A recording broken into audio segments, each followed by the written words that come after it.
was a California August in 82 when my mother gave birth to the Spam Tech crew. 13 years later had me looking at Linux. Programming made me stronger like Papa the Spinach. Now, people know that a DG carry weapons, but if that weapon is a nest you step in, we finish Contra with only one life. Finish Metal Gear 2 using only a knife, right?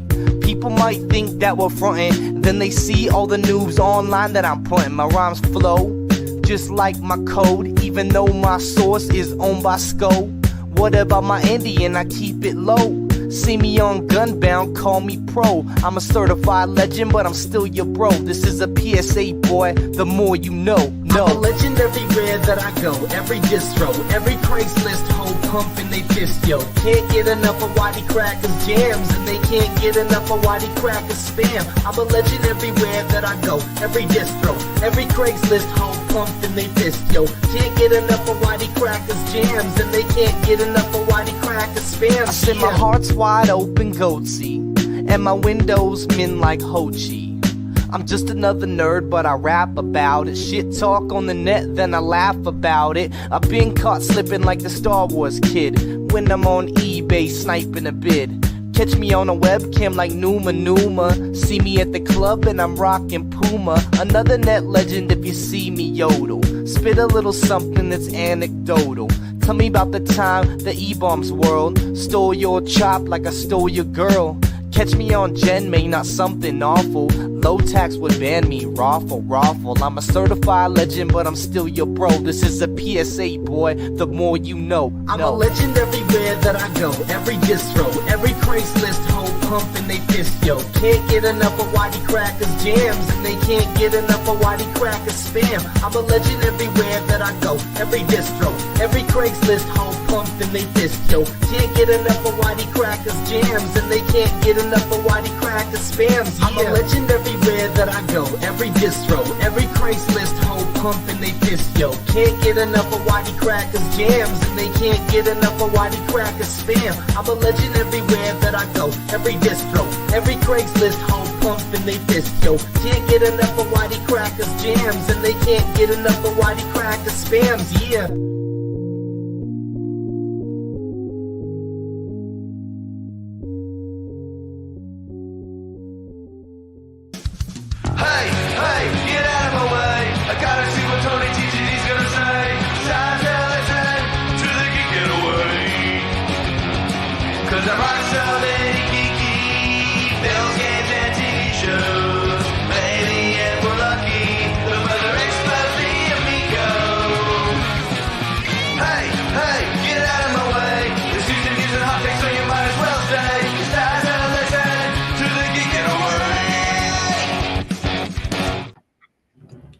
What's up, meatbags? It's the often imitated, never duplicated Tony TGD, and we're coming at you with another Gabbing with Geeks. As you can see, flying solo for the time being.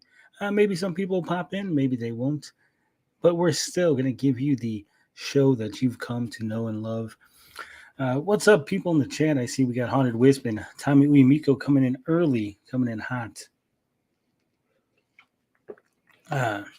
It is a fabulous Saturday evening. I'm sure everybody's outside touching grass. But we're here, as always, each and every week. We'll be here 7:35 p.m. Central Standard Time, Gabbing with Geeks. We got a lot to talk about, a lot on the agenda tonight. Excuse me, a little under the weather.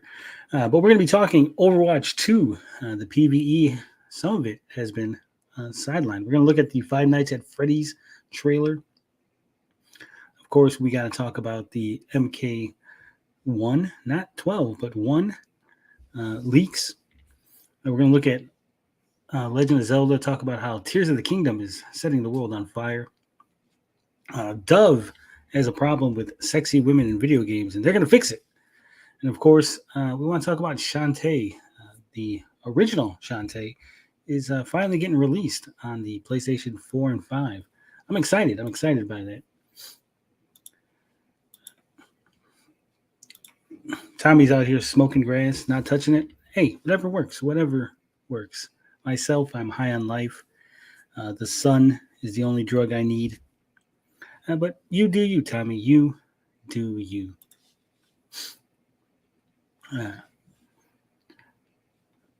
Usually, this is the time of the show where I ask my co-host how their week's been, but as you can see, I'm flying solo. It always throws my game off when there's no one to throw it to and say, "Hey, how's your week been? Give me a little." But it's just me, and my week has been very interesting. I beat a couple more games, knocking those out. I am up to, 27 games now.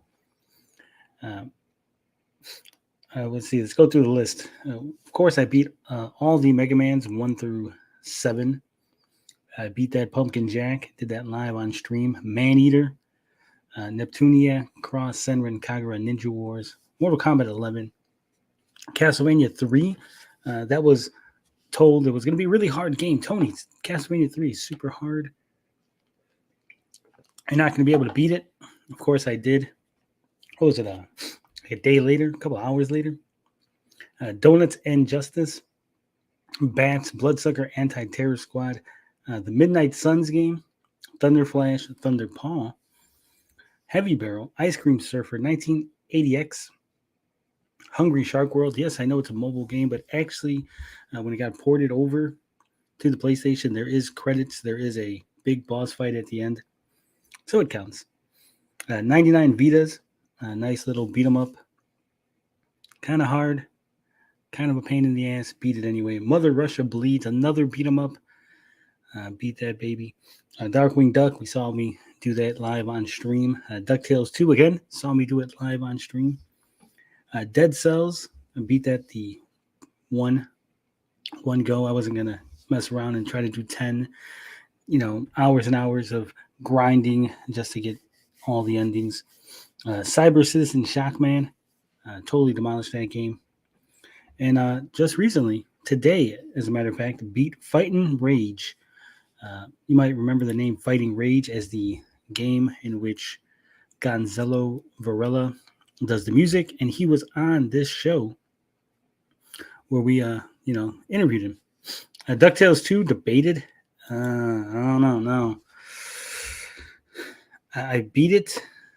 I beat it on stream. I beat it off stream.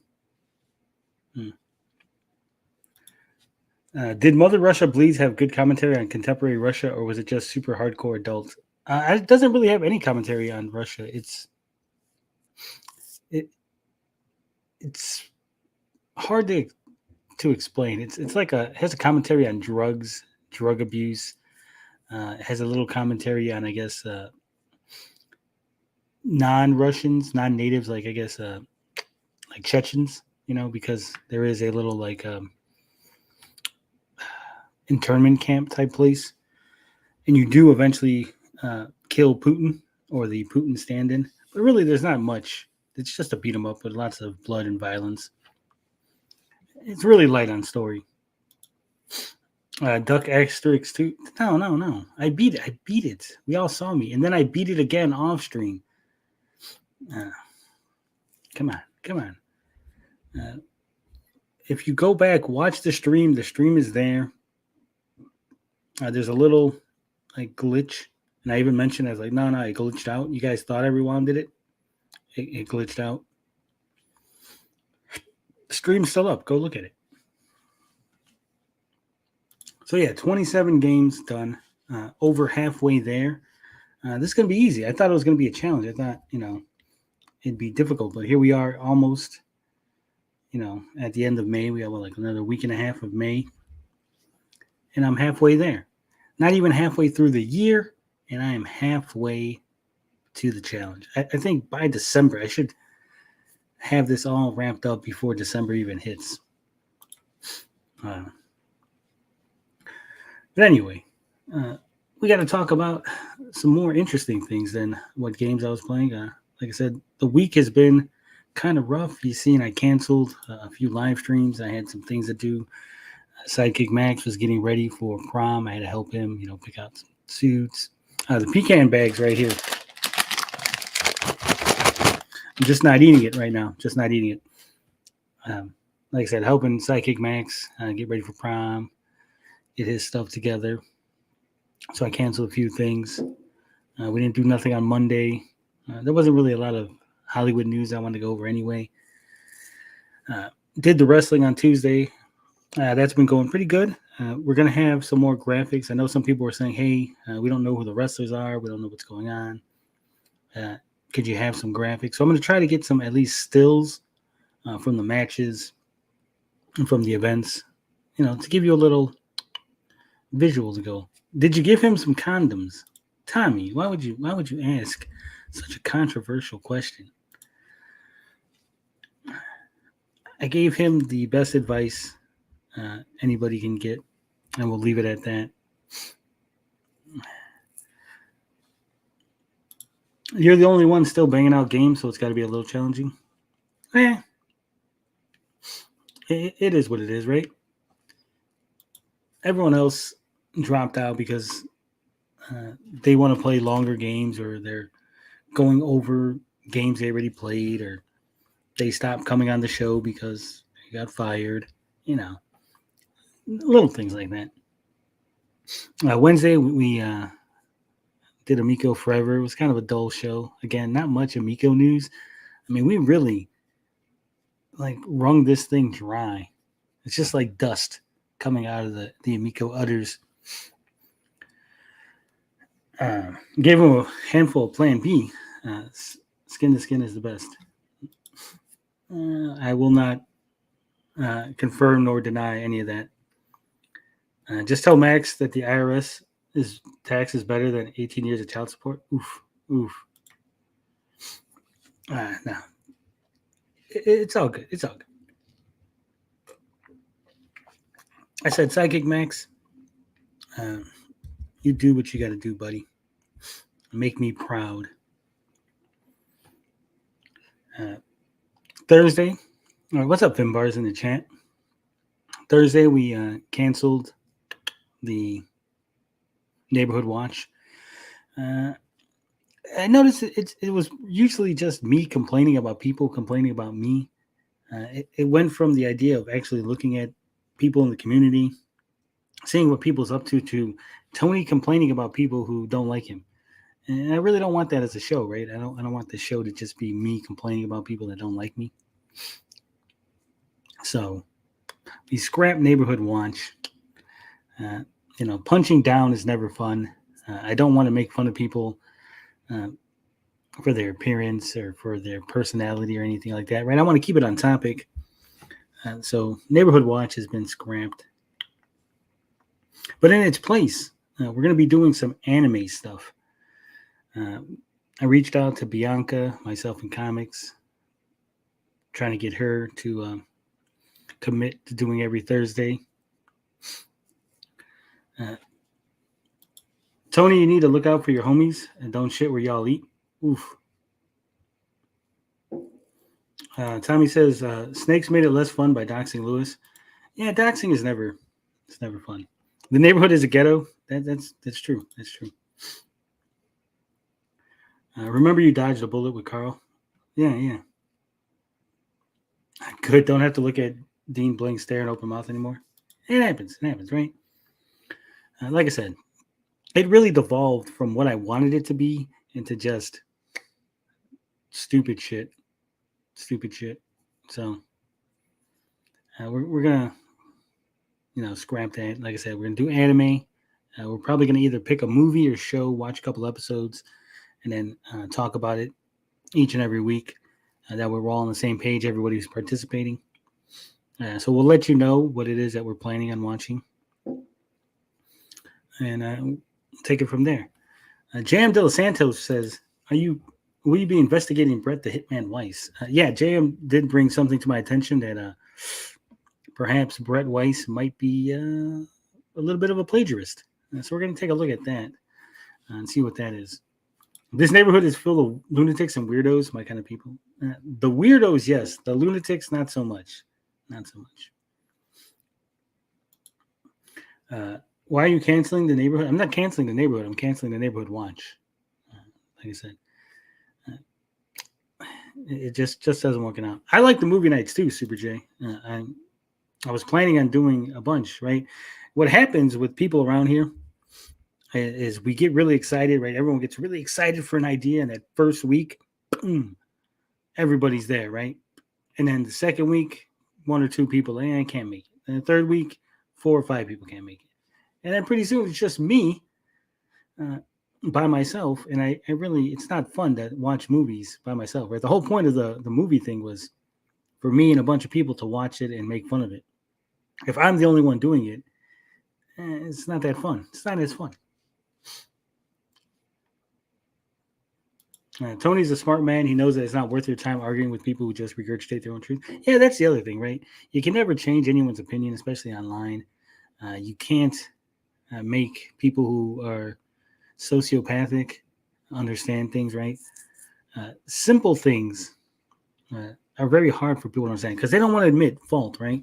I've literally seen people go on video going, I'm the reason this person is longer in the community because I went and put his number out there. And then when they get called on, they go, well, I didn't put nobody's number out. You don't know it's their number. What are you talking about, Tony? So you can't, have a conversation with people who just don't want to be honest. Let's just face it. Drop the link to Uya Kripo's opioid abuse recovery GoFundMe. He's a wrench. He could do that. That Superman video was hilariously awful. Yeah, apparently that guy released, because I follow his channel now, he released some like behind the scenes, like extras or DVD deleted scenes or something.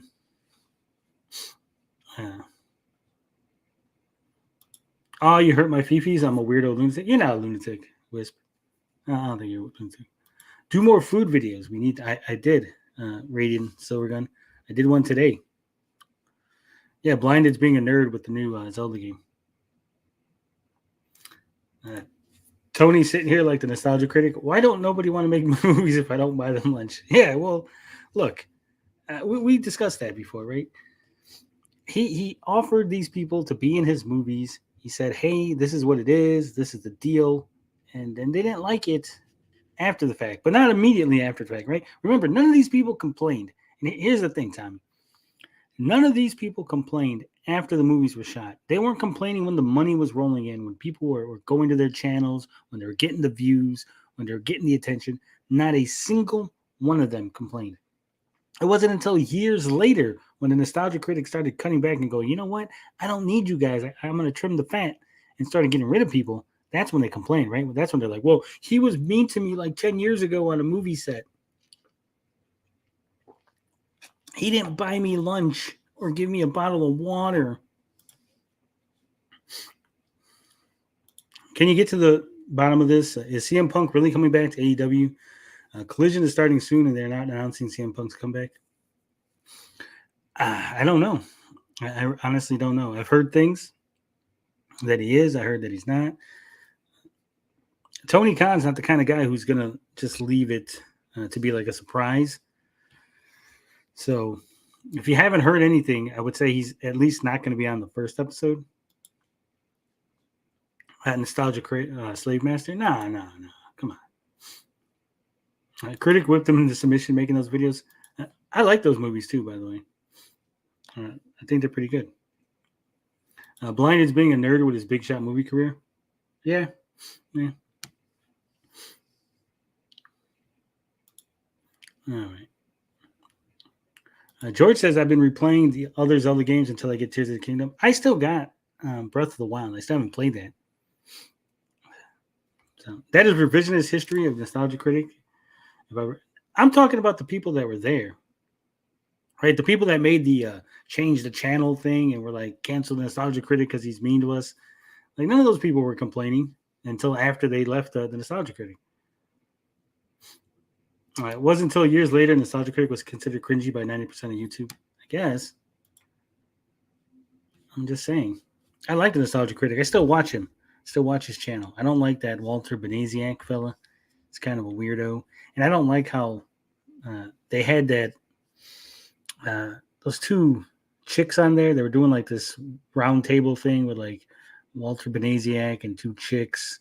And they're talking about like comic books, and oh my god, it was so soy. I was like, this is the worst thing. I'm in the middle of SNES Zelda. SNES Zelda is still my favorite. The people wanted internet fame at all costs. That's what I'm saying, right? I'm not saying that what he did is acceptable or great behavior. I'm sure he made some mistakes and he did some shit he shouldn't have did, or he thought in the moment it was okay.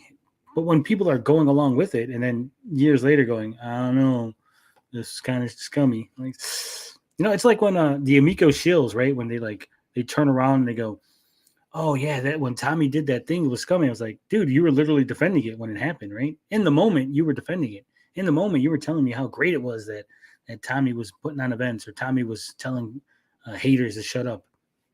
So then how are you going to turn around and go, well, yeah, it was pretty scummy? Nah, I don't play that. I don't play that. I wish you would play some classic and funny promos. Your wrestling show. Wrestling has some of the best promos, such as Pipe Bomb, Steiner Math, Cream of the Crop. I wish I could too, but I mean, fucking Vince McMahon just flags everything. Our last wrestling show, when I showed the little clip of Gunther, the show got basically blocked in several regions because Vince McMahon and them put the kibosh on it. Yeah. I like Brad Jones Cinema Stop only. He's all right. I used to like Linkara. His History of the Power Rangers is really good. But he is so, oh my God. Everybody on the Nostalgia Critic and that guy with the glasses crew, they're so fucking soy. It's ridiculous. Too many leftists. DiBiase and the basketball kid makes me laugh every time. Isn't that somebody? Isn't the basketball kid actually, didn't he grow up to be somebody? I could have swore they said that he was like some wrestler. Let me look it up.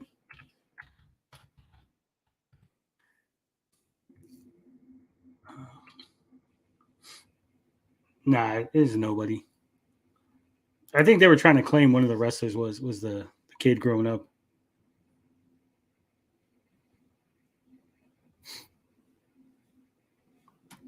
That's fucked up, though. He didn't give him any money. Which isn't surprising, because didn't Ted DiBiase get in trouble for, I don't know, money laundering or some shit?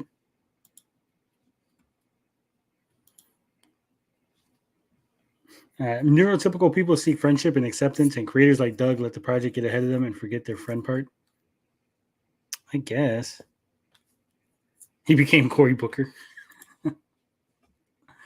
All right, I think we're wasting enough time here. Let's get to the first topic that we got on tap here.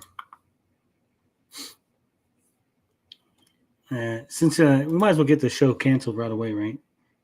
So we'll just play the trailer for Five Nights at Freddy's. That way, when the show gets canceled, we can just go ahead and,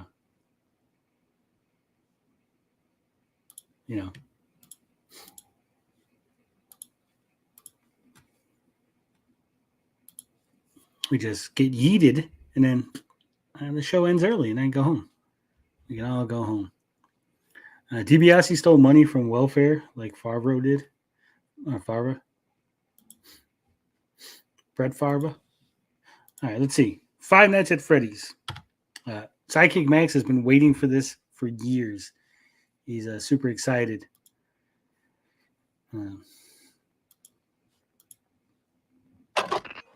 Welcome to Freddy Fazbear's Pizzeria, where fantasy and fun come to life.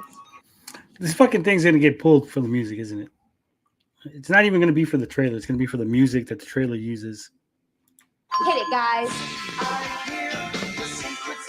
Yeah, definitely going to get flagged for that music. If you're watching this video, it means you've been selected as Freddy's newest security guard. Tell you what, the animatronics look good. I always thought they were going to look silly in the Five Nights at Freddy's movie, but from what they're showing so far, they look okay. Hello?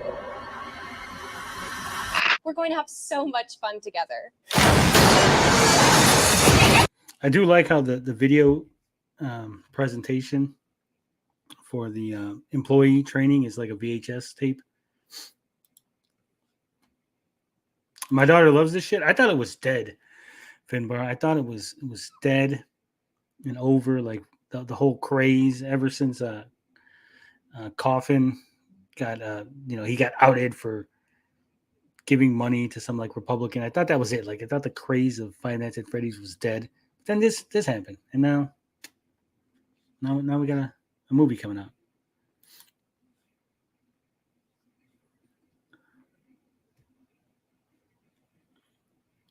out. Haunted Wish says, I've got a point of order about the operational name for the illegal narcotics crackdown. They called it Operation Blue Lotus, but Blue Lotus is a legal plant that can safely help with pain. So what the fuck are they trying to telegraph to the criminals and users here? No idea, Wisp. no idea. It's been dead? That's what I thought, but I mean, it's coming back. They just released a new update for the security breach. A little overdone on the VHS. It's trying to get that 80s feel. It's halfway to 2023. Why no Amico news? What are you talking about? Five Nights at Freddy's is Amico news. Phil just announcing he will make an announcement. Well, Phil didn't actually make an announcement, right?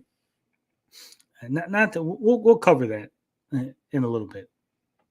Just keep that in mind. Keep that in mind.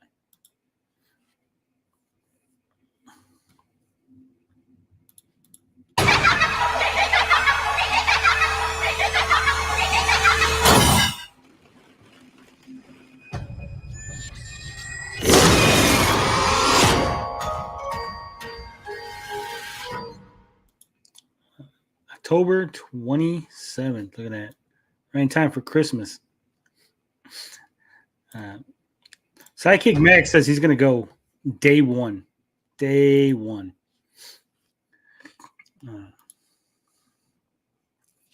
And he's going to take his girlfriend. He's not taking me. He doesn't want to spend time with the old man no more.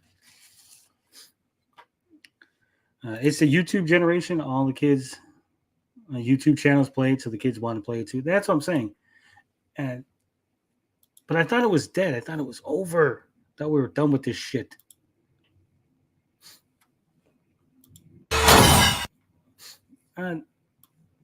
For what it is, the teaser, that looks pretty good. I'm guessing these are the kids. These are the spirit kids or whatever. The fucking lore in Five Nights at Freddy's is so fucking insane. Let's see. What was I trying to get? We're going to have so much fun together. All right, why are they strapping this dude into a chair? He's getting scooped? That's fucking terrifying. I don't know. Like I said, it looks good for what it is, right? They look very game accurate. They put some care into this. Might be good. Is that Josh Hudson? Yeah, it is. It is Josh Hudson's. Max has a girlfriend. Yeah, I just said maybe you missed it, but he went to prom. So, Sidekick Max is winning at life. I gotta go. All right, Super J, take it easy. As long as Max doesn't start making videos in his car while eating chicken strips, Frog Gang will be proud of him. Hell yeah. You ever see the Spider-Man screen test? The one with the rubber mask for Green Goblin? Yeah. And I think that looked better than the Power Ranger suit that they went with. That's just my opinion. Chuck E. Cheese never creeped me out. No, it didn't either, but Five Nights at Freddy's is like an abandoned Chuck E. Cheese that kills people. So it's a little creepy. I mean, maybe it's not Tommy Amico creepy, but it's there. All right. I think it's going to be a good movie. I'm looking forward to it. How much is it going to make?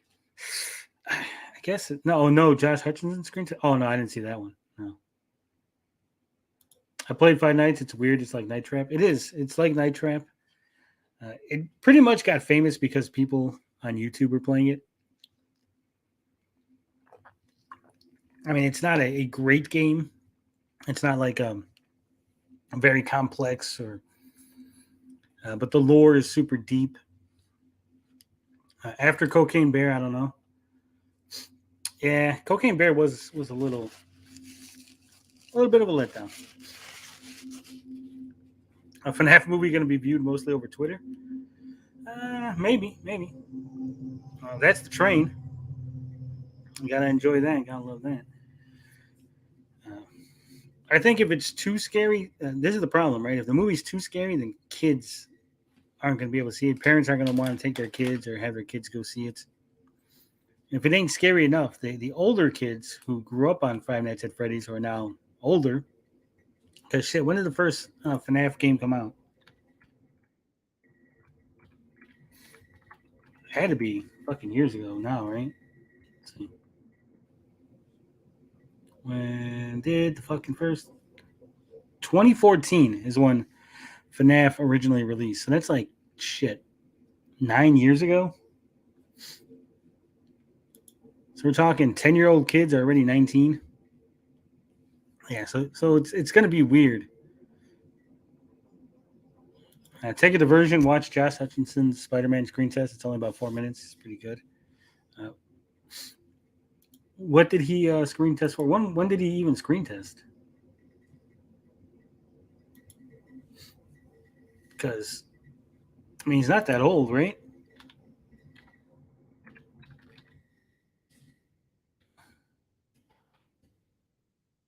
Let's see. I guess, yeah, so No Way Home.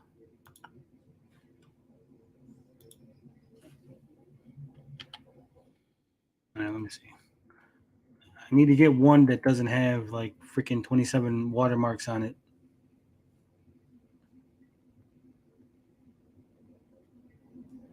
I guess is the best one. This is from LatinoReview.com.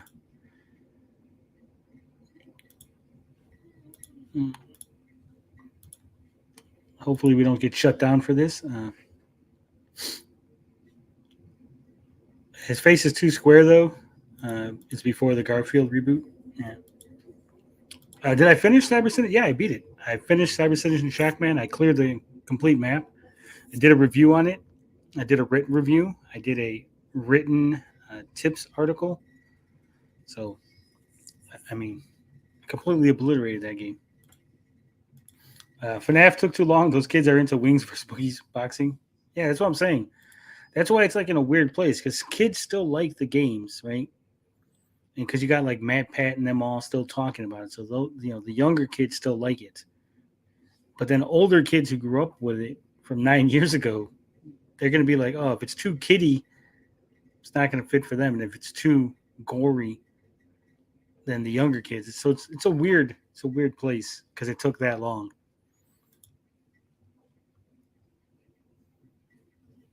I knew I was old when you must have been born by 2000 to purchase tobacco signs went up at the bodegas. Oof. Yeah, also, don't forget about the merchandise. Come on. We only sold one mug so far. It's ridiculous.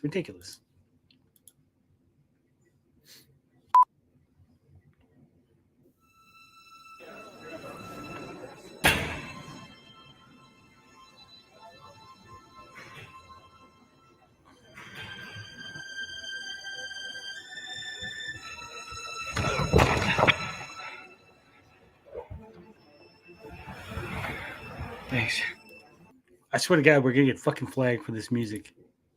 Don't put Spider-Man music in this shit.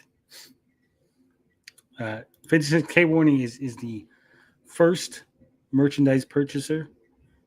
Can't wait for his mug. You gotta let me know. You gotta take a picture of it and post it up somewhere, 56K, so we can see it in all of its glory.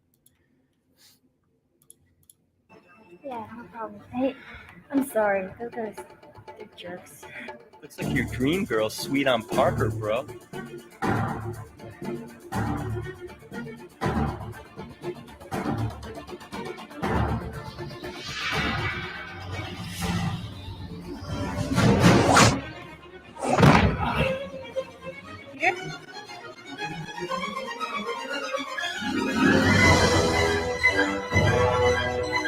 Seriously, whoever added the fucking music is a dick.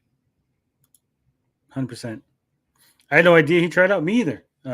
Finbar just brought it to my attention. Sony can stick the flags up there. That's what I'm saying. But, I mean, you know what's going to happen.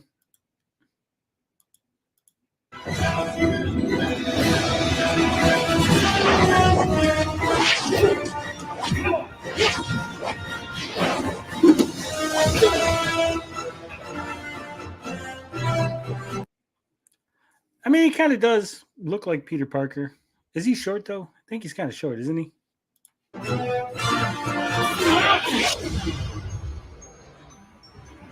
Damn, I didn't know he could jump that high. Dude got hops. They should have definitely made him Spider-Man.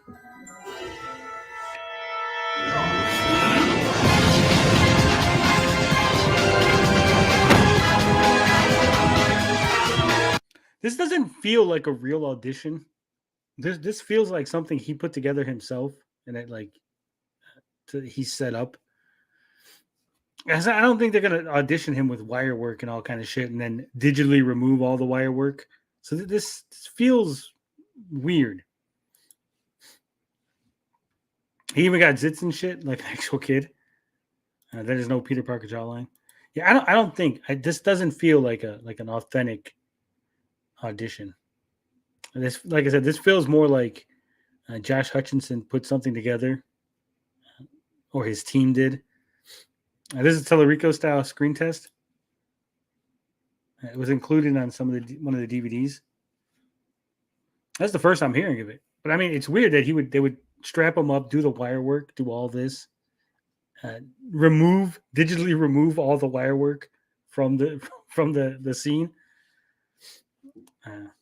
Right? Like, if it's just an audition, why did you go through the trouble of like removing the wires and stuff, the different angles?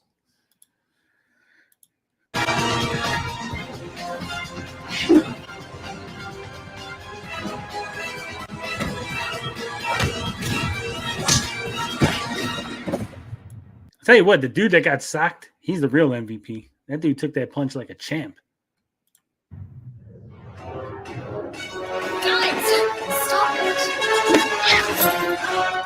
I don't even remember that. Did that happen in the movie?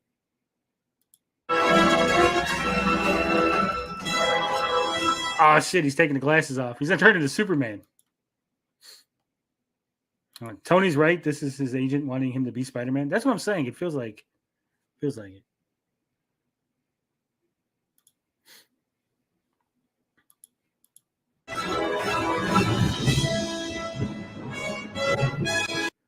Because I don't even remember this scene in the movie. So it doesn't feel like a scene from the movie. It seems like he took a little bit of the first Spider-Man, the Tobey Maguire fight scene, and sort of like, okay, this is probably what's going to happen. So let's film a fight scene and show him that I could be Spider-Man.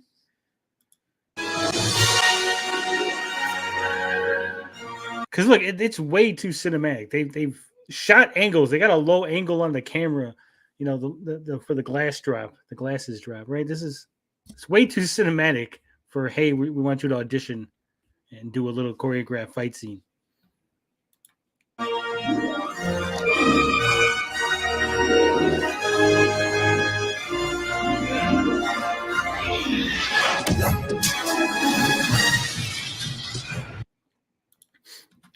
Jam says Spider-Man was in WCW. They called him Arachnaman. They called him Arachnaman for one appearance, and then he got sued, and then Brad Armstrong had to take the costume off. I'm telling you, man, this is a legit screen test by Sony. Look it up. Like I said, it's shot weird. They wouldn't include the shots of the other actors without him. That's what I'm saying, right? Like, it feels more than a screen test. It almost feels like when they shoot a scene, so they can get the camera. Like he's a stand-in. They're like, "Hey, we want you to go through the motions." You know what I'm saying? Like when they do the choreography, and they're like, "All right, we need to see what the choreography looks like, what the camera angles are going to look like." That's what it feels like. It feels more like that, like a stand-in. But it definitely doesn't feel like a screen test.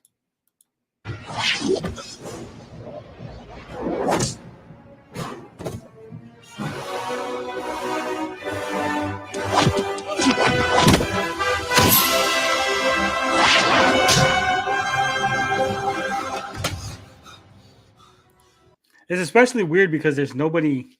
Where are the casting directors? Where are the people that are watching?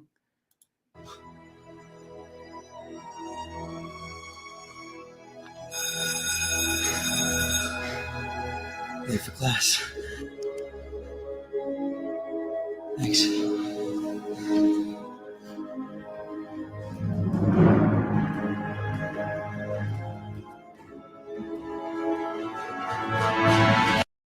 Also, how does Peter Parker beat the shit out of these guys in such a fantastic way, and no one knows he's Spider-Man? It's at a gym or something. It's him showing he's capable. So that's what I think. That's what I think. Why won't you believe? It's not that I won't believe you. It's that this doesn't look like what it is being purported to be. It looks more like Josh heard that they were going to have a Spider-Man movie. He put something together and he sent it in as an audition tape. Right? Like here's my audition tape for Spider-Man. Look at what I can do.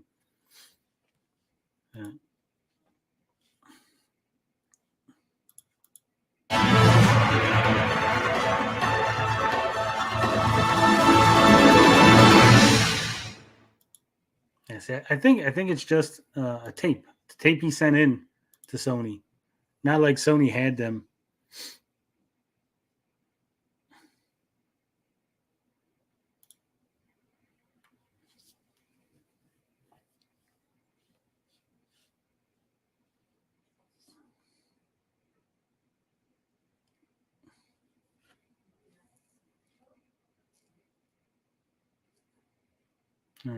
So this is from the Andrew Garfield one. So this is from 2010.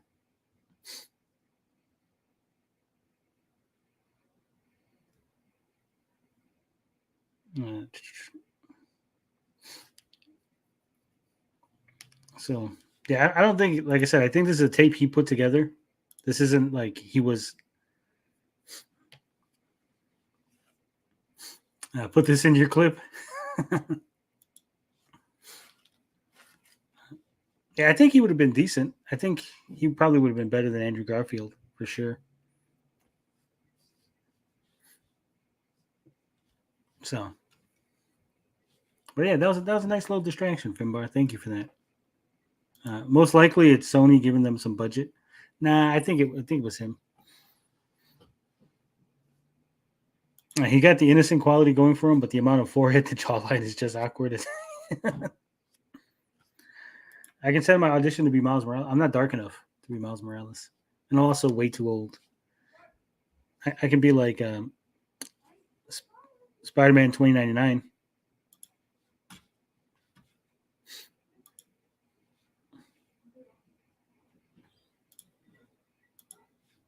All right, let's see.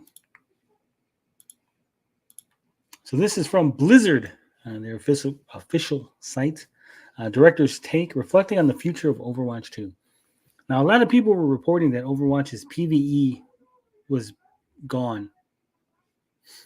Give me 1 second. Psychic Max just came home. He's being loud.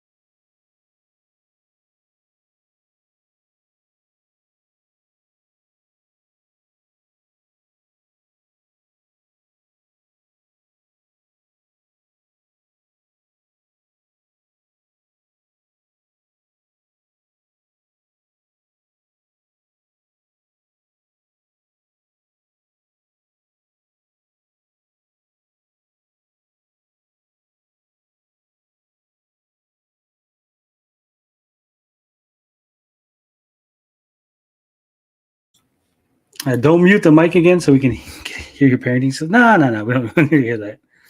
I just told him to stop being loud. He's very loud when he gets home. Kids these days, they get on their phone and they be talking way too loud. No. I blame Activision and all the gaming journalists for Overwatch 2, especially the journalists doing loot box hit pieces on Overwatch 1. Yeah. Psychic Max, he stepped on his date's dress apparently, and she fell and busted her knee open. Got a little bloody at the prom. A little bloody at the prom, but it's all good. It's all good. Who says Miles has to be dark? Ooh, I don't know. All right, but let's Overwatch 2. Sorry for the distraction. Sorry for the dead air. I need a I'll be right back music thing to play. All right. It says, hey all, it's been an emotional week in the world of Overwatch. A few days ago, we talked about our change in approach to PvE in Overwatch 2 and released a high-level roadmap for the year. We're really excited for everything we'll be launching soon, but much of the discussion this week has been about how we're canceling PvE outright, which isn't accurate. So I want to take some time to discuss some of that with you here. So there you go. Right off the bat, they're saying all those people reporting that the PvE is being canceled, that Overwatch 2 isn't going to have PvE. They're wrong. The old PvE was dumb. I thought it was all right. It could be better. You need a co-host where all the assholes from the crew. I don't know. I know you are indisposed at the moment. I don't know where the rest of them are. Ever since Blinded, graduated, he got accepted to his film school. He's been too big time for us. He's been too important for the Geek Getaway. Ninja Kitty never shows up. Like I said, Finbar indisposed at the moment. And Hammock Man has been MIA for a while. He was supposed to come back last week. He didn't. Now Overwatch is all about 5v5 and 6v5. They got rid of the 6v6, didn't they? Didn't they go to 5v5 and people complained? I played Overwatch when it first came out. It was decent. And then they started adding things and balancing shit, and it just got less fun. It says, when announced Overwatch 2 in 2019, the idea for the game was centered around PvP game we released last October, and on the PvE side, story missions and hero missions. Story missions focus on fast-paced co-op gameplay as well as story cinematics and cutscenes that expand the world of Overwatch. Story missions tell a linear narrative about the heroes of Overwatch reuniting and battling the new Null Sector threat, pushing the story of Overwatch forward for the first time since our original game released. These missions take place on huge maps with new enemies and new cinematics. We will begin to release them in Season 6. The work done here is amazing, leaps and bounds above what we built for PvE previously in our game, and I can't wait for players to get their hands on them. We'll be sharing more details there in the coming weeks. So there you go. Season 6 is going to have the first PvE missions. It should have been at launch because, again, that was like a selling point for the game. Hero missions, or hero mode, on the other hand, encompass an in-development game mode that allowed players to upgrade individual heroes through talent trees, providing a deeply replayable version of PvE in Overwatch 2. It was a really exciting concept, something that not only resonated with players, but that the team was passionate about and really dedicated to. This is the mode we're no longer moving forward with. Wow. They were really passionate about this mode, dedicated. People loved it. People were excited for it, and they scrapped it, which makes no sense to me. It's weird. Overwatch is all about the Battle Pass. Battle Pass is a new event for Overwatch 2. I guess. Blinded, run, brother, run. Yeah. He's going to be doing big things. We're going to be dissecting his movies on this show eventually. So no longer going to have hero missions. To give you some context for this change, I'd like to talk about the past and origins of Team 4. The Overwatch team was founded in the wake of a canceled game at Blizzard called Project Titan. That game had many facets, but at its heart, it was an FPS MMO. The Overwatch team, especially at its inception, considered itself an MMO development team. As we transitioned away from that original concept and started creating Overwatch, we included plans to one day return to that scope. We had a crawl, walk, run plan. Overwatch was the crawl. A dedicated version of PvE was the walk, and an MMO was the run. It was built into the DNA of the team early on, and some of us consider that final game a true realization of the original vision of Project Titan. That would be actually pretty interesting. I wouldn't mind an MMO that was an FPS MMO. Not like all the MMOs are RPGs and, just click that button to win. But an FPS, an actual MMO that actually takes skill, that could be interesting. When we launched Overwatch in 2016, we quickly started talking about the next iteration would be. Looking back at that moment, it's now obvious that we weren't as focused as we should have been on a game that was a runaway hit. Instead, we stayed focused on a plan that was years old. Work began on the PvE portion of the game, and we steadily continued shifting more and more of the team to work on those features. Things rarely go as planned in game development. We struggled to find our footing with the hero mission experience early on. Scope grew. We were trying to do too many things at once, and we lost focus. The team built some really great things, including hero talents, new enemy units, and early versions of missions. But we were never able to bring together all the elements needed to ship a polished, cohesive experience.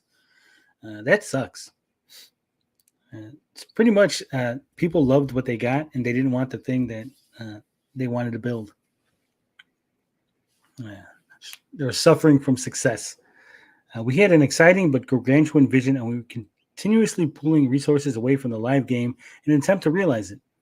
I can't help but look back at on our original ambitions for Overwatch and feel like we used the slogan of crawl, walk, run to continue to march forward with the strategy that just wasn't working. We had announced something audacious. Our players had high expectations for it, but we no longer felt like we could deliver it. We needed to make an incredibly difficult decision, one we knew would disappoint our players, the team, and everyone looking forward to hero missions. The Overwatch team understands this deeply. This represented years of work and emotional investment. They are wonderful, incredibly talented people and truly have a passion for our game and the work that they do. It sounds to me, this is just me reading way too much into this. MMO FPS been down in the early 2000s. During the time MMO was the biggest thing. Was it? I don't know. Darkfall is a good FPS MMO, but it's based in fantasy. But you can make archers and things that have real arc. Magic is the other FPS style. You gotta look into that. So much fluff. It happens. But I have a feeling in a couple of months we're gonna hear that they're bringing a new game, a new MMO set in the Overwatch universe. Because it almost sounds like they put in so much work on this hero mission thing that it would be not monetarily intelligent to slap it into the Overwatch 2, right? If you could put it on a separate game. So I bet that they're gonna in a couple of months they'll announce, hey, we just decided to do a new thing set in the Overwatch universe. This MMO. They need to get World of Warcraft on Xbox ASAP. I tried playing that Neverwinter Nights, not Neverwinter Nights, just Neverwinter. It was pretty good for an MMO, but I don't like talking to people. I don't want to get into groups. I just want to go solo. The entire reason for Overwatch 2 was the PvE. Well, you're still getting PvE, but you're not getting the hero missions. You're just getting the story mission.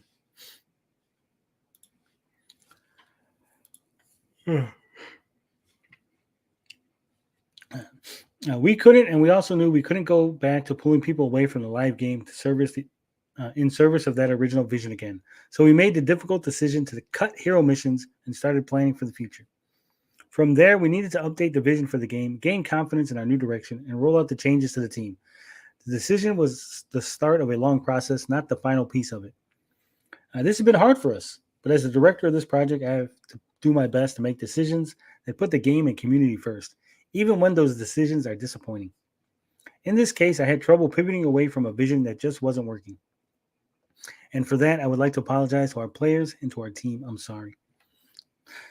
He's sorry. He's sorry. We are focusing our efforts and our passion into making this game an ever-evolving experience. We are still committed to building many of the elements we talked about at BlizzCon 2019, including the story missions that delve into the next chapter of the Overwatch universe, new types of co-op content we haven't yet shared, and new stories that we're planning to tell both in and out of the game. We're excited about this direction, and we can't wait for you to finally get the experience what we've been building. Overwatch was born from the ashes of Project Titan. It was a moment of metamorphosis for the team and the project, and something beautiful came out of it. This is another moment of change, and the future of Overwatch will be born out of it. Ooh. This sounds like a chat GPT. Put the community first, Lamau. Load a horse chat from This isn't Activision, though. This is Blizzard. This is the Blizzard half. Don't worry. I do like that one MMO. What the hell is it? The one with the waifus. The one that everyone complains about. Fuck. I just had it and I lost it. Come on. Someone in the chat knows. The one with all the anime girls. That's the MMO I was playing. It's on PlayStation. Fuck. I don't remember what it is. Anyway. Overwatch 2, you're still getting PvE. You're just not getting the in-depth PvE that you wanted. The in-depth, what the hell they say? Come on, help me out. The hero missions. Fuck. My brain is all fucked up today. This is what happens when you're so reliant on somebody.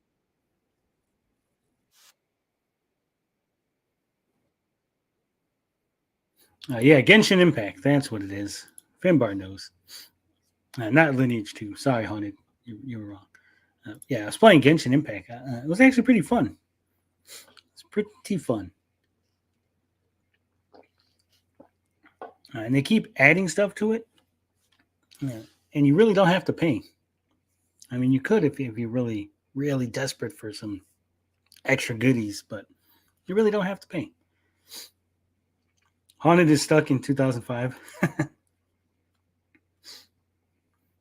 All right. So speaking of games, let's see. Let me, fuck me. All right. So we got to go to this listing from Amazon. Mortal Kombat 1 Premium Edition. This is the Italian listing. This is an archive because they've updated the listing. But as you can see, it says included in Combat Pack 1, you get Quan Chi. No, stop. What the hell? Hold on. You get Quan Chi, Omni-Man, Ermac, Peacemaker, Takada, and Homelander. Now, if you'll remember, I put out a Mortal Kombat video where I was basically saying, hey, Mortal Kombat is not going to be 12. It's going to be 1 again. It's going to be the second 1, right? It's not 12. It's 1, 2. It's the second Mortal Kombat 1, the second reboot. And people didn't believe me. And I also said Peacemaker was going to show up in the DLC. And here it is, confirmation that we got Peacemaker. But we're not just getting Peacemaker, though. It looks like we're getting Omni-Man and Homelander. So 2 different Superman analogs. So that'd be interesting. Then for the Mortal Kombat side, we're getting Quan Chi, Ermac, and Takada. So that'll be interesting. And then the cameo fighters, which apparently cameo fighters are going to be like assist characters. So we got Tremor, Johnny Cage. Even though Johnny Cage is going to be a regular character, apparently the cameo fighter is like DLC. Chameleon, Movado, and Farah. And also you get that Jean-Claude Van Damme Johnny Cage skin included with your premium edition. I'm not very excited for Mortal Kombat, to tell you the truth. Scorpion's already in the game. He's in the base game. These are just DLC. Wisp. I'm not feeling it. This whole like rewriting history. It almost sounds like they're trying to get rid of John Tobias's inspiration and his influence on the game, because Ed Boon is still involved, but John Tobias isn't. And it almost feels like, you know what, we're going to keep rewriting it until we just get rid of all the John Tobias stuff, right? Whatever he added to the game. Because I bet you they have to pay him some sort of royalties. But if they get rid of his characters, they get rid of his storylines, his contributions, and then they don't have to pay him. And that sounds like the kind of dick move that WB would do.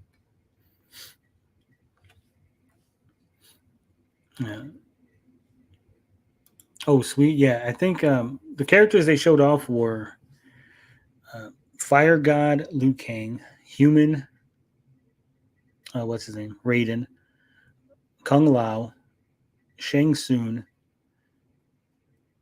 Sonya Blade, Scorpion, and Sub-Zero. There might be one more. Let me see. What is the new roster for MK1?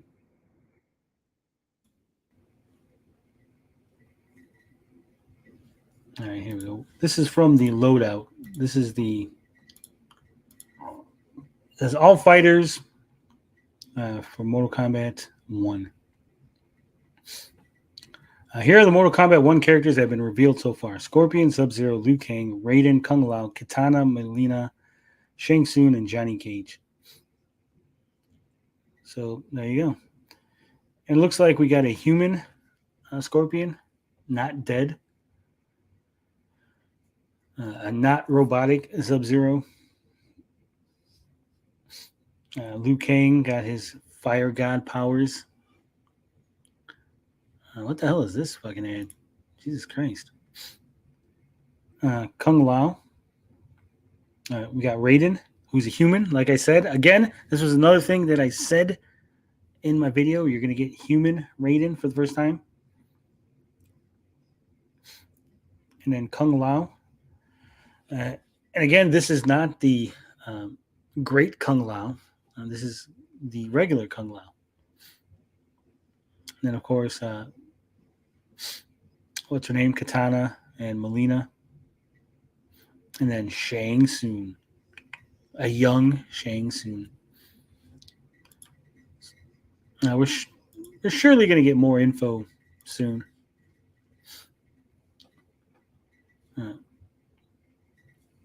No doubt about that. All right, let's see what else we got going on here. Nintendo of America says Legend of Zelda Tears of the Kingdom has sold over 10 million copies worldwide in its first 3 days, becoming the fastest selling game in the history of the Legend of Zelda series. Thanks to those already enjoying Link's latest adventure. So 10 million copies sold. All that pornography. All that Nintendo porn. It's a shame. It's a shame.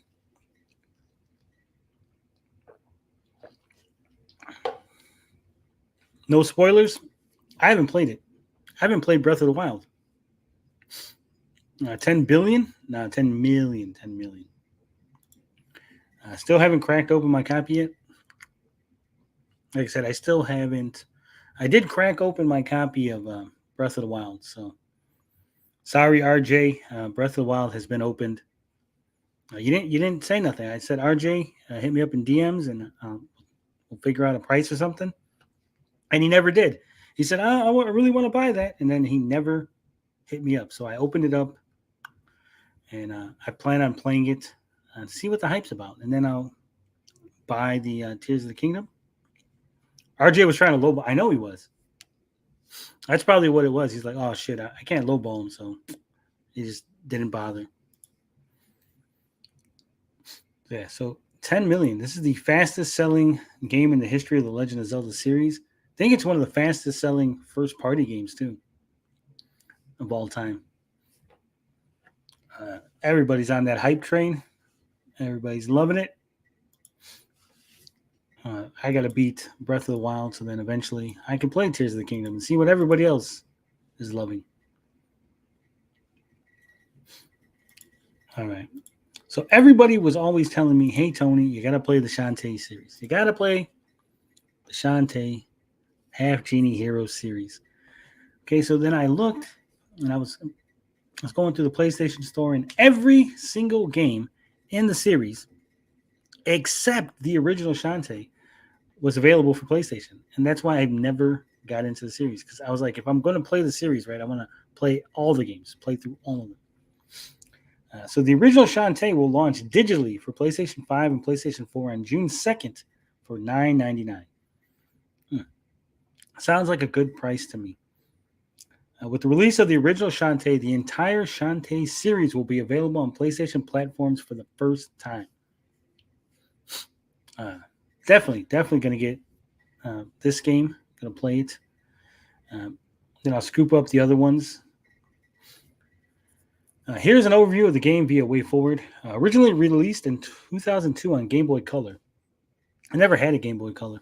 Shantae is the acclaimed non-linear action-adventure platformer that introduced the world to the eponymous hair-whipping, hip-shaking, shape-shifting half-genie heroine. Frequently cited as one of the most impressive handheld titles of its era, the game puts the players to the test as Shantae seeks out 4 elemental stones across Sequin Land in order to stop the nefarious Lady Pirate Risky Boots. During her quest, Shantae battles fiendish enemies, explores treacherous labyrinths, gains amazing new abilities, conquers minigames, and encounters allies such as Rotops, Sky, and Bolo. Alongside the standard GBC mode, this edition also includes the bonus Game Boy Advance functionality of the vintage cartridge, which adds an extra transformation and an alternate color palette. Oh, look at that. We're getting a bonus. We're getting the Game Boy Advance, the GBA version. With this release, the entire Shantae series, Shantae's Risky's Revenge, Director's Cut, Shantae and the Pirate's Curse, Shantae Half Genie Hero Ultimate Edition, and Shantae and the Seven Sirens, each sold separately, will be available on PlayStation systems for the first time. The full Shantae series, including the original, is also currently available digitally on the Switch. So there it is. I'm excited because, like I said, everybody's always been like, Tony, you got to play the Shantae series, right? You really like those kind of games? Play the Shantae. Shantae has better combat than Ori. That's what I'm saying. And that's what people have been telling me, right? People have been telling me for years, get some Shantae. So now I'm going to do it. Now I'm going to finally make that plunge, dive into it.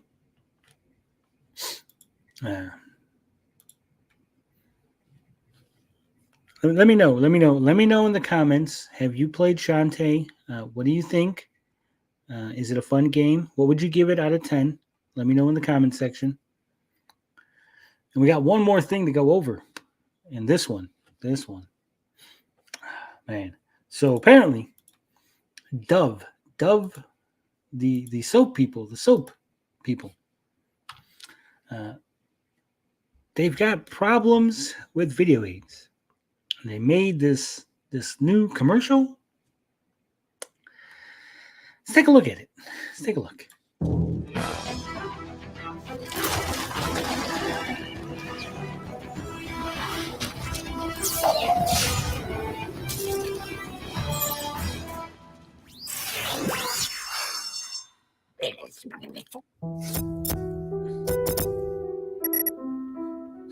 Look at that. This is a badass superheroine. She's been in a whole bunch of games. She's badass. She's the kind of girl that we all want to play as.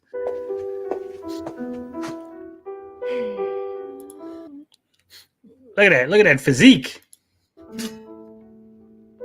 What's the problem, though? What's the problem? Oh shit, she's a fatty. Oh my god, she's a fatty.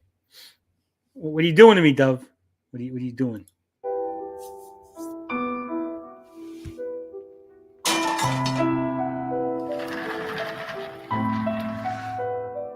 Yeah, that's not how you can't squeeze 400 pounds into a suit of armor that fits 100 pounds. F Dove and their soft ass bomb smelling soap. Cucumber is not my fave. Lies. I prefer the not Dove. That was, I can't even remember what brand. I do use body wash. I use the Lotus and the Cherry Blossoms scent. What did I just come in on? You just came in on Dove telling us that fat women. I've seen what happened to Saggy Millens. Nothing. She's just something. She went on vacation or something. She's thick, but no gunt. No, she's got a gunt. She's just laying back. You can't see it. Low, why no hairy armpits? That's what I'm saying, right? Beauty standards. Beauty standards. More cushion for the push. Nah, no. This is no. What's up, Moonsoon? This is lies. There's no way. There's no way. There's no way she fit into that armor.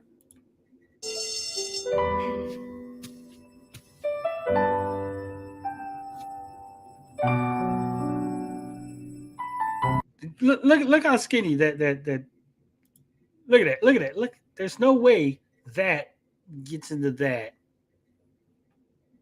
Like where did her fat go? You can't put on something on your face to squeeze your fat in. It has to go somewhere, right?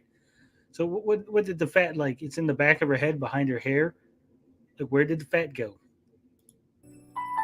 If you could do this, if you could put on a girdle like that or something on your face to smush in, your women would do that already.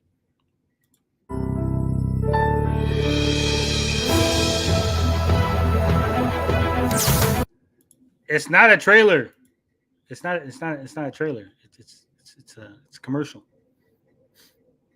Why is Dove pushing obesity? That's what I'm saying. Dove is basically saying, they've been having that beautiful at any size stuff.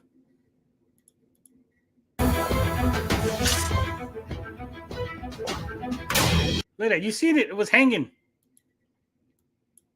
Look at that. Look at that. There's a gunt.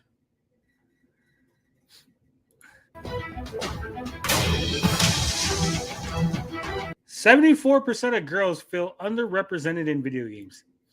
74%. They're basically saying that 74% of the women who play video games are fat asses. 74% feel underrepresented. Wait, Dove as in, yes, Dove as in Dove soap. Yes.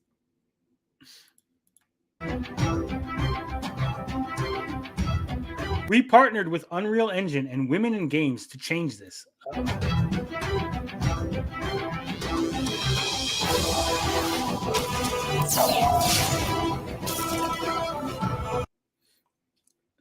I don't think fat women can do that. She did like a flip. Like, I'm not saying that. Look at that. Ain't no way. Ain't no way that's happening.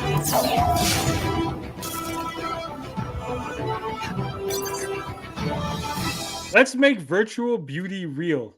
It was real. Virtual beauty was real, and then you virtue signaled. Saggy's moving. I'm moving too. Maybe we're moving in together. Wouldn't that be something? Wouldn't that be something? Yeah, it's more virtue signaling. Look, I highly doubt that fat chicks are really 74% of all gaming females. Fat chicks, right? This wasn't like chubby. This wasn't like a little extra. This was a fat chick. I mean, they're basically saying 74% of all women are fat that play video games. And then they also said that those 74% that are fat want to play as a fat chick. Look, I am not some muscular Adonis, okay? But when I play my fighting games, I don't want to play the normal-looking dude, right? Everyone is fat. Gamers are fat. That's what I'm saying. Like dudes are just like, hey, we're just normal people, right? But we want to play superheroes. We want to play people who are in fantastic shape. We don't want to play big old fatties. I like them chubby. Madrid mamas. Okay. I wouldn't mind fat chicks in video games. We have a bunch of them in GTA. We went over already.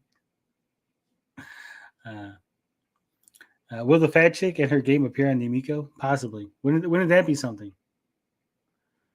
Those women don't want fatter characters. They just want Princess Peach playable and more Mario games. Let's be honest. Probably. This is a terrible ad. It really is. It really is. What? You never seen a Sammo Hung movie? Yeah, but he's the exception to the rule. Let's watch PS3 to Michael commercial. What? I'm an Adonis. I'm not a real gamer. I would say most gamer girls are fannies. I wouldn't. I mean, not the ones I talk to. Maybe you're not counting like the fake gamer girls. Make a game where the character is a fat woman. Don't make pre-existing characters fat or gay or that's what I'm saying. And we just happen to attract the good-looking one. That's the problem. I gotta start slumming it.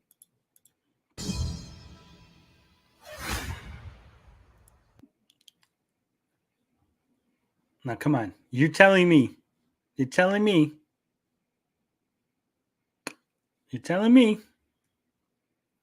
this is what the standard of beauty. This is peak female performance right here. And if you don't like it, you're a misogynist.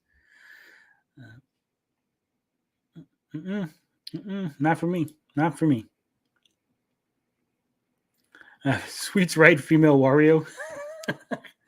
They were gonna make a female Wario, Wapichi. She's actually fatter than her avatar. You know, and they still got to cheat a little, right? She is. You can tell her arms are bigger. Tommy's right. Look at these arms are way bigger. Her gut way bigger. I mean, even when they're trying to push this message, right? Even when they're trying to be like, hey, beautiful at all sizes. Let's make fake women beautiful at all sizes. They still made her look prettier in the fake woman than the real one. If you made a game where the main character was a fat woman and she got invoked in some kind of action type, she'd be fucking dead in the first few minutes. There's a lot more target, right? The bigger the woman, the more target for the bad guys to hit. Who is the Dove girl? Is she Princess Fiona? No. Don't make commercials like this directed at fans. Put your money where your mouth is and get the developers to take a risk with their new IPs. Yeah, that could work. That's Amico's type of woman? Yeah. That's what I'm saying. They defeated their own point. Her arm is like 20% smaller in the game. Yeah. I mean, they still had to lie, right? Because if they made her the same looking, they'd like even worse. The real chick has some more gun action. That's what I'm saying. And they got her in a compression one piece. Sad. I bet you that belt's pulled really tight too. She has 24-inch pythons. At least get an attractive big ass woman. That's what I'm saying. There are bigger women who at least are still attractive, put together, just a little bit on the bigger side. What the fuck is that tattoo? I think that's two arms hugging themselves. I think that's telling her to hug herself. Let's change beauty. Yeah. You know, what's funny is like in the old days, this was a beautiful woman. If you've seen a woman like this, you were like, man, her family must have money because she could afford food. Right? Like we're talking like 1600s, right? Like, shit, I want that woman because her family got money. She can buy food. Not anymore because everybody can afford food pretty much.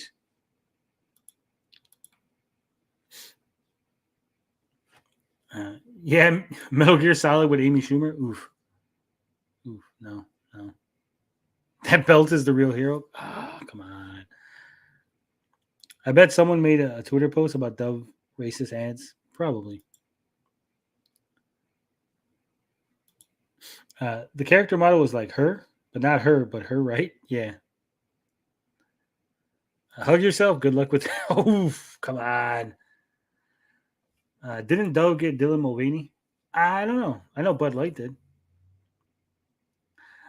Sweet and Tender says, I'm down to fuck a fat chick, but not a fat guy. That's just me, though.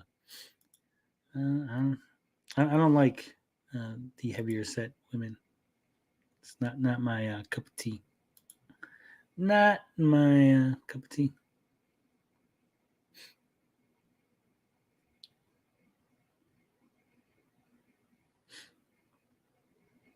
So, yeah, there it is. All right, let's wrap this show up with a nice little bow because we got to talk about our weekly polls. And why is this? I don't want this mini player. What the fuck? Close the no. Stop with this fucking YouTube. I hate YouTube sometimes. They keep trying to give me this mini player of damn Dove ad. I don't want Dove. I just want to go to my fucking channel. I just want to go to my community tab, YouTube. And what's up, Beefy? You're missing the end of the show.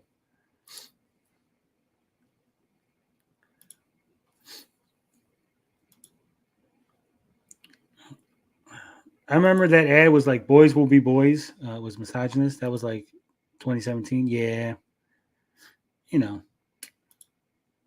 thick means no gunt. Yes. Amico news. Well, there is no Amico news. The only thing I wanted to say about the Amico news was Phil Adams didn't announce that he was making an announcement. Phil Adams simply told two individuals that he was going to have an announcement, right? Yes, you can argue that Phil Adams knows that Smash JT and Retro Pro are going to tell people, right? But it wasn't like he made an official like tweet or he made an official email like, hey, we're going to have a further announcement later in the week. He just told those two guys, right? So it feels real weird to hold them to anything, right? Because, again, it wasn't official. What I meant is she doesn't have to hug herself because I'd be hugging her, so I'd be in her way. Oh, shut up, Finbar, you liar.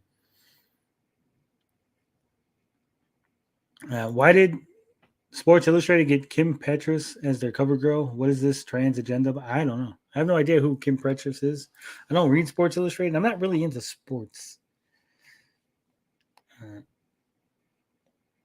Sorry, just got back from listening to a local band play and reading toys from Dollar Tree. That's right. Phil trying to make him look dumb. Yeah, that could be it, right? Phil Adams could have just told him, like, hey, go make videos so you look stupid. True, and it's not like Phil Adams, the CEO of an official real company. Exactly. You can hold him to his last announcement, which probably had a time. Yes, you could do that. It's perfectly acceptable. But I mean, come on. He's basically like, oh, I'm busy. I'm in the car. I can't talk right now. Like, dude, I don't understand what's with like Phil Adams. I would like, well, here's and also Smash JT in them, right? If I reached out to Phil Adams, I was like, hey, dude, what's going on with the Amico? Can you give me an update? And he's like, I'm in the car right now. I can't really talk. I'd be like, oh, okay, when are you going to get out of the car? An hour, half hour, 20 minutes? Where are you headed? Let me know when you get to where you're headed and you stop driving. Then we'll have a conversation, right? It's not like you're in the car forever. It's not like, oh, I'm in the car. That's like, oh, shit, I could never talk to you again. Phil Adams is a good dude. Yeah. Retro Bros back in the Amico game. I think he just wanted to get on that, get that little bump. Yeah, we read your announcement on Tommy Uemiko show. If you want to read the Beefy Bites Phil Adams announcement, check out Tommy Uemiko's channel. He's got that up there. All right. Let's bring this bad boy home. 5 days ago. Let's see. All right, so here it is. The first poll was what company should try to come back and make a console next? We're going to get the Philips CDI. We're going to get a Fairchild Channel F, a Magnavox Odyssey, an Amstrad, or a Commodore 64. Overwhelmingly, 45% of you. I must have a lot of UK people. They want that Commodore. Commodore needs to come back next. Followed by Philips, then Magnavox, Amstrad, and then Fairchild bringing in last with only 4%. Not a lot of fans of Fairchild. Why does anybody want a Philips to come back? Phil lives in his car, Tony. Dad. Some people are saying it's true. That's what I heard. Some people. Who cares about these consoles? I want the Intellivision Amico to make a comeback. Amico 2 soon. Philips Magnavox should be a single item. That's what people said in the comments. But I wanted to see, let them stand on their own. Because the Philips CDI is so different from the Magnavox Odyssey, right?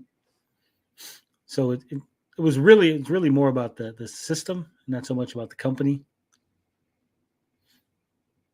All right, so that's just me showing someone that he's doxing. I don't need to talk about that.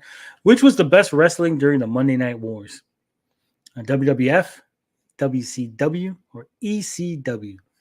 And wow, this is almost exactly like the outcome. In first place, 61% of the votes, WWF. In second place, 28% of the votes, WCW. And in third place, a distant third, ECW. I should have added a fourth choice because technically, Smoky Mountain Wrestling was around during this time period. And if you ask me, Jim Cornette's Smoky Mountain Wrestling was the superior company. I mean, that's where the Gangstas had their start. If you haven't watched a Smoky Mountain Wrestling Gangstas promo, that's a promo to watch. That is a promo to watch.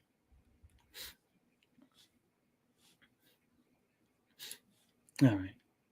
So this, we were going to talk about this on Thursday, but it was canceled. So Actual Fandom made a video where he was talking. He called these people political groomers, and this was the thumbnail on his video. He said, "Actual groomers." He put on his thumbnail that these guys were actual groomers. If you don't recognize these handsome fellows here, and these are your right of center types. They got Geeks and Gamers, Heels versus Babyface, Nerdrotics in there. Chris Gore, Eric July, Nick Rakita, Josiah Rises, Quarterings way in the back. Rags is there.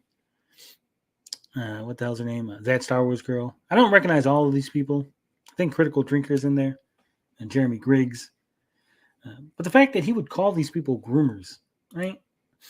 I don't know. Dane is sus. He is. That's what I'm saying.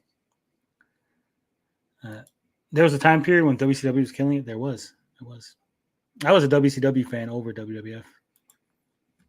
Yeah. Dane is sus as fuck. Dane said he wants to destigmatize pedophilia. He wants pedophiles to not be embarrassed, not be shamed for their sick, disgusting thoughts. Let that sink in. Oh, he also said, so Dane is part of what he calls the fandom initiative. They want to take fandom back from these grifters, from these crazy people, right? Dane is saying that these guys are evil because they what's the word? These guys are not leftists. They don't like woke. He calls them anti-fans. These anti-fans are not good. And he thinks that the majority of people agree with him. The majority of people who watch MCU, who watch Disney or Warner Brothers or sci-fi or any kind of geek stuff, he believes they agree with him. Despite the fact that these people that he's calling actual groomers have way larger audiences than Dane. Right? He has like no audience. He has, I think, maybe 6,000 subs. So he's basically clout chasing. He's clout chasing these bigger channels, trying to become the anti, right? These guys are anti-SJW. He wants to be the anti-SJW. It's not really working for him so much. I mean, like I said, he has his little group, the Fandom Initiative, and one of them is Organized Chaos. This guy, Bob, Organized Chaos. Nerd Debt, of all people. bodied the fuck out of Organized Chaos the other day. They basically called now. If you're not familiar with Dane and Organized Chaos and Turf Nation and all the other members of the fandom nation, it's pretty much all white guys. And Dane and Bob defended the fact that they called young Grippa an Uncle Tom. They said it's not racist to call him an Uncle Tom. It's okay. It's okay to call him Uncle Tom. Which is weird. Being an Uncle Tom basically means that you're selling out your race, right? He's a black guy working against the interest of black people, selling out black people, and being beholden to the white man. White guys were saying that they represent what black people want better than a black man. Think about that. These leftists. This is like the leftist mind virus, right? Literally white as snow people were saying that a black guy who doesn't agree with their way of thinking was selling out blackness, and that their way of thinking is what black people should be thinking. Imagine that. Imagine that. Even before the creepy comments from Dane, I never trusted him. Dude is left-wing Jeremy. The difference is he's more obsessed with politics than most of the fandom menace. Dude does the same thing they do, except he's a liberal. That's the only difference. Well, you might not notice this guy here in the New York hat. You might not know who he is. You might not be familiar with his face. This gentleman is a gentleman by the name of Rags. That's right. That's Rags. They actually doxed Rags on their channel. A gentleman by the name of Pop Counterculture was on their little live stream, and they basically said they went to Kiwi Farms, right? Evil Kiwi Farms, read the Rags thread, got Rags' real name, and then doxed him live on the air. And when asked why did they dox Rags? Well, because Rags doesn't want to play the pronoun game. Rags doesn't want to respect people's pronouns. So he deserved to be doxed. He deserved for them to put his face and his real name out there because he does not respect pronouns. These guys are fucked in the head. In the fucking head.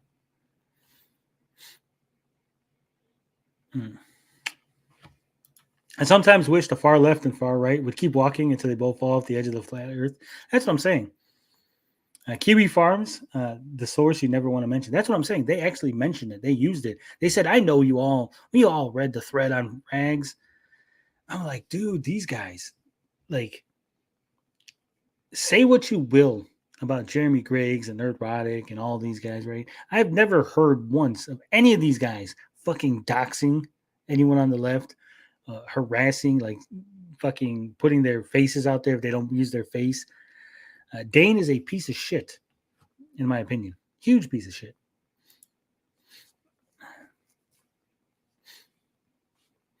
This is a rabbit hole that you don't want to get into. Yeah. 100 risks. You backed yourself into you're backed by the Constitution. There's a reason why it's written for the common man to understand, and you don't want to have to be a scholar or law degree. Yeah. Not racist. That's what I'm saying, dude. He called Young Grippa a chunky monkey. He said Young Grippa's a chunky monkey. And he didn't think nothing of it. He's like, no, it's fine. It's fine that I said that. It's fine. Right? And when people pointed out to him that it might sound a little racist, he was very upset. Very upset. Yeah. So, Beefy says, I read a good book about an FBI agent going undercover in NAMBLA. I was a little rough to read in parts, but it had a fairly happy ending. Yeah, did all the fucking members of NAMBLA fall into a wood chipper? Not a fan of Jeremy, but I'd rather watch Jeremy. That's what I'm saying, George. I'm not a fan of most of these guys, right? I disagree with them. I've criticized them on their points, right? I've criticized their points. I've criticized the things that they said, but I never criticized their personalities, never criticize their looks or their home lives, just their points. So you're saying they will keep walking until they both meet in the middle, like some sort of globe? Not possible, Wiz? Yeah, that's not possible. Carla says, is it true you were using the something, something, something word around? Apparently there's proof you did. Okay, so what you're referring to, Carla, is I went on a stream. Tommy Umiko's stream. I went on Tommy Umiko's stream, and I was pretending to be Slotham. And I think in the moment that I was pretending to be Slotham, I did use that. I think I said it once. But I didn't actually say what it meant. I just said those numbers, but I didn't say anything like we all know what it means or whatever, right? Because again, I was in character. I also said that Tommy's wife is a heroin addict. They're a bunch of idiots. That I really play the piano. Right. So if you watch the stream, if you take it out of context, yeah, I said those numbers in that order. But in context, no, I was making a goof on Slotham. Is the monkey comment before or after the Uncle Tom? It was before. It was before. Oh, Dane's more than a hypocrite. Dude, this guy is such a piece of shit. He did a stream. Okay, thanks for clarifying. Yeah, no problem. Like I said, I'm not going to just use that for the fuck of it.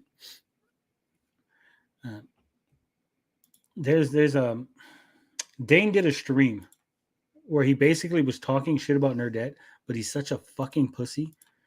Such a pussy that he didn't put her name in the title, and he didn't actually say her name. He just he was like, "Oh yeah, well Bob was on a stream with somebody." He basically called Nerdette a clout chaser. He's like, "With this clout chasing, blah blah blah blah blah." And so we're gonna go to that stream real quick because I got to share this. So this is the stream. It says we're being stalked by a grifter we never even mentioned. And if you can see in the chat here, this is actual fandom. This is Dane. She was always going to do that. She's a mentally deranged clickbait drama queen. He the first comment in the live chat, very first comment, he calls Nerdette a mentally deranged clickbait drama queen. Male feminist. He respects women unless they, have minds of their own.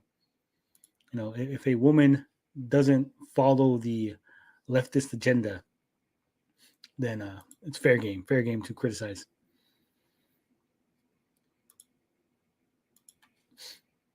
All right, back to the polls, back to the good stuff. Marvel is planning to kill off Kamala Khan in the comics. Are you happy? 57 votes. 56% said yes, they're happy. 44% said they're very happy. So 100% of all the votes are happy that Kamala Khan is being killed off in the comics. RJ was having a shit fit. He was like, oh my God, they're killing Kamala Khan. This is terrible. They're racist. Marvel Comics is racist. Like, RJ, chill the fuck up. Marvel's trash. I still like the MCU. I like the older comics. I haven't read a Marvel comic in probably 20 years. Marvel Comics ain't killing off shit. She's dead. They have a whole issue, Finbar. She died. She's probably coming back, but she's dead for at least a couple issues. They couldn't even keep Bucky dead. He was dead for years, though. Right now, the only one who's truly dead is Uncle Ben. He's like the only one that stays dead. All right, of course. So I'm going to show this because I think Potion's still here. I linked in Potion's Fanboy Wars, Bad Take Gary, Disgusted by Mint Salad. So I tagged Mint. I said, hey, you made the big time, Mint. She says, what the heck is this? It says a fun series from a friend that goes over Twitter beefs and stuff. She says, I watched and commented. Thank you, by the way, for your tweets. They were nice. Internet weirdos think being kind is simping if the girl is too hot. Oh, Mint. So she said she commented, Potion. But Potion said that her comment wasn't there. So I think RJ was more upset it was happening. But now RJ was upset because RJ sims for Aman Vellani, and he's like, "Oh no, if they kill off Kamala Khan in the comics, then they're gonna kill off Kamala Khan in the movies, and then I'm not gonna be able to see Aman Vellani no more." That's what he was upset about. What he said about Min Sala was it was more than it was uncomfortable. Yeah. OG Captain Marvel's still dead, I think. Cancer's bitch. No, he's come back a couple of times. He dies shortly after, but he does come back. No, I've always liked Guardians of the Galaxy, but that's about it. And the movies, like the first one, are good. Sequel was Try Hard, and I haven't seen the third one either. I've been kind of burned out. I haven't seen Ant-Man yet, and I still haven't seen Guardians. And I used to be a day one, fucking in the theater, right? Now I'm just like, I just wait. I say that RJ hates the modern Spider-Man comics in general. Yeah, he was going a little overboard on that too. He's like, the worst fucking storyline ever in Marvel. I'm like, calm down, RJ. Calm down.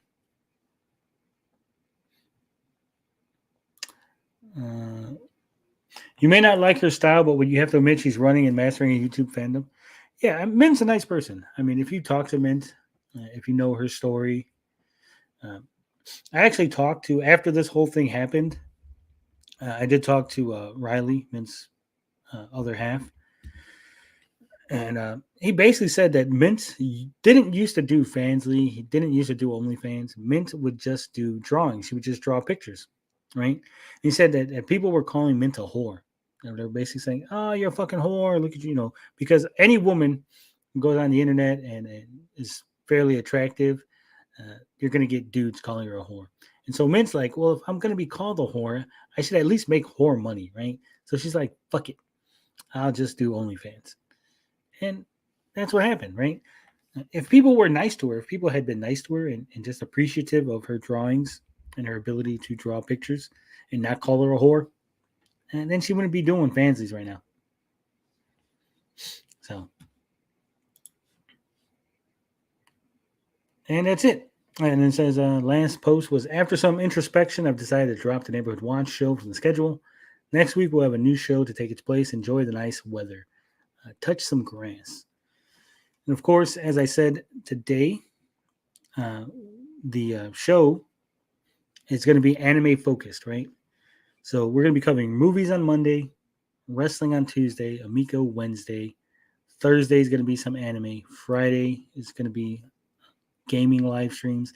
Saturday is the gaming focus, Gabbing with Geeks. And Sunday is the day off. And that looks like what the schedule is going to be going forward. And of course, we're going to pepper in some videos, and I'm going to do some other content. I think the Neighborhood Watch, I think it works better as a video if I just EFAP, if I just do it myself, watch some videos, make some responses. I think that'll work better for the Neighborhood Watch. Just do that instead of live streams. I agree with this. Leave the neighborhood to potion. We need to get some Amine up in here. What's the creator? Talk about the new hotness. I heard some things about this. I heard like there's some trailer, some shit. All of this.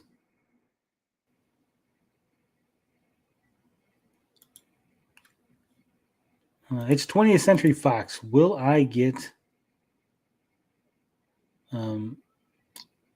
flagged?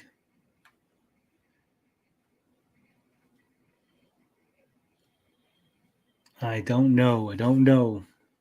We'll talk about it on Monday. I'll watch the trailer on my own. As soon as the stream ends, I will watch the trailer and remind me 56K on Monday to talk about the creator. All right. Well, an hour and 45 minutes. I dragged this on long enough by myself. I think it's solid. You know what I mean, Frog? My fat fingers type wrong. I don't know what you mean. I really don't.